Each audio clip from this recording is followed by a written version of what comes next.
पर जाई तो सा कोई कोन पूछे थो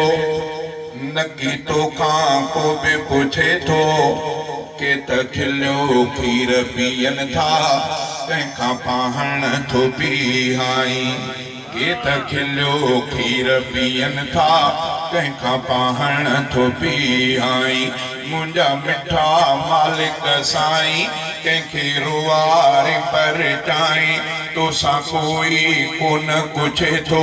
नकी तो खां को भी पूछे थो के त खिलियो खीर पियन था तंहिंखां पाहण थो पीहाई कॾहिं तख़्त जा के वाली वया दर दर बणजी स्वाली तोखे आई रब जलाली वही तुंहिंजी थी बदहाली तुंहिंजी आहे बेपरवाही तूं थो शाहनि खे बि पिनाई मुंहिंजा मिठा मालिक साईं कंहिंखे रुआरे पर चाई तोसां कोई कोन पूछे थो नकी तोखां को बि पूछे थो के त खिलियो खीर पियन था तंहिंखां पाहण थो पीहाई कोई एडो गरीब थिए थो जो पेट न पाले सघे थो कोई एडो गरीब थिए थो जो पेट न पाले सघे थो को बुख ते वेला वेहे थो को गोश्त कुतन के बेदे थो के मरी विया कमाए कमाए कंहिंखे वेठे थो खाराई के मरी विया कमाए कमाए कंहिंखे वेठे थो खाराई मुंहिंजा मिठा मालिक साईं कंहिंखे रुआरे पर चाई तोसां कोई कोन पूछे थो नकी तोखां को बि पूछे थो के त खिलियो खीर पियन था कंहिंखां पाहण थो पीहाई पयो मिनथू नबियूं करे थो पढ़ो कलमो चाचा चवे थो नबी रोई पाण पवे थो तब कलमो न चाचो पढ़े थो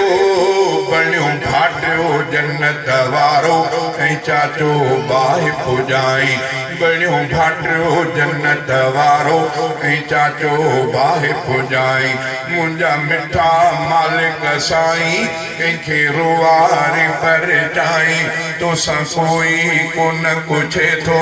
नकी तोखां को बि पूछे थो के त खिलियो खीर पियन था तंहिंखां पाहण थो पीहाई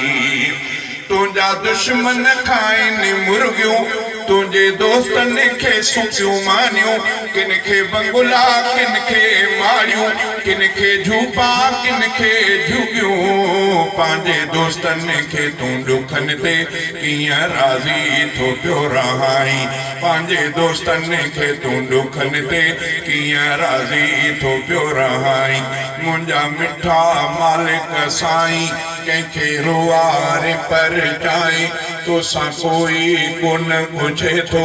नकी तोखां को बि पूछे थो के त खिलियो खीर पियन था तंहिंखां पाहण थो पीहाई हुते करट में दोस्त कपाई हेॾे पाण मसीह बचाई कनान खे ख़र्क़ कराई ऐं नूह नबीअ खे रुआरी पंहिंजी बेपरवाही मौला कीअं ज़ाहिर थो पियो कराई पंहिंजी बेपरवाही मौला कीअं ज़ाहिर थो पियो कराई मुंहिंजा मिठा मालिक साईं कंहिंखे रुआरे पर चाई तोसां कोई कोन पूछे थो नकी तोखां को बि पूछे थो के त खिलियो खीर पियन था तंहिंखां पाहण थो पीहाई आ उलरे हफ़ीज़ जी ज़ारी तुंहिंजे दर ते हर हर बारी आ उलरे हफ़ीज़ जी ज़ारी तुंहिंजे दर ते हर हर बारी तुंहिंजी ज़ात आहे बाधारी कर मूं ते पंहिंजी सरतारी मुंहिंजे ऐबन खे तूं मिटे छल पंहिंजो पाण पसाई मुंहिंजे ऐबन खे तूं मिटे छल पंहिंजो पाण पसाई मुंहिंजा मिठा मालिक साईं कंहिंखे रुवारी पर जाई तोसां कोई कोन पुछे थो न की तोखां को बि पुछे थो के त खिलियो खीर पीअनि था तंहिंखां पाण थो पीहाई।